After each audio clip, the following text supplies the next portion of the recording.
Salut Fanette, bonjour à tous. Je me trouve dans la petite station d'Irminte, dans la vallée du Brevon, une petite station de moyenne altitude, à peu près 1000-1100 mètres, qui a pu ouvrir, c'est une des petites stations qui a pu ouvrir une bonne partie de l'hiver.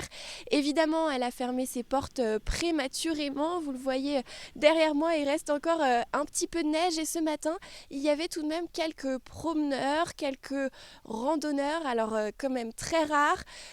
L'activité ici est bien évidemment paralysée. Activité à l'arrêt et piste déserte également du côté de Morzine-Avoria et Montrion. Ce jeudi, le préfet de la Haute-Savoie a rappelé l'interdiction de pratiquer le ski de randonnée, l'alpinisme, l'escalade en falaise ou encore les randonnées pédestres. Les deux préfectures des Pays de Savoie expliquent qu'un arrêté préfectoral pour interdire ces pratiques n'est pas nécessaire.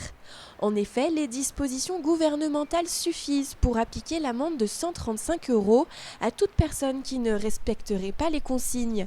Ces sports n'entrent donc pas dans la catégorie des déplacements brefs à proximité du domicile liés à l'activité physique, une catégorie mentionnée sur les attestations de déplacement dérogatoires. Les amendes seront désormais appliquées rigoureusement. On participe à la mise en application des décrets et arrêtés préfectoraux qui ont été pris en lien avec les mesures exceptionnelles, quoi.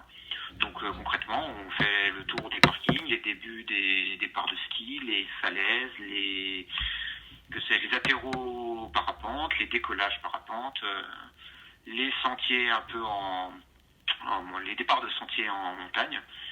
Et on fait, alors pour l'instant, de la prévention ferme.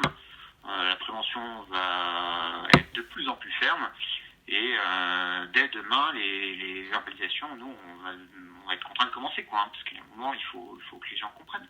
Alors, d'une manière générale, c'est quand même bien compris. Aujourd'hui, on a noté une très nette diminution des pratiques, des gens qui, alors pas essayer de jouer, mais sortaient au-delà de ce qui est raisonnable.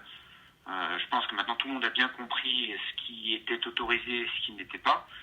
Donc dans la phase 2, les gens seront verbalisés si nécessaire.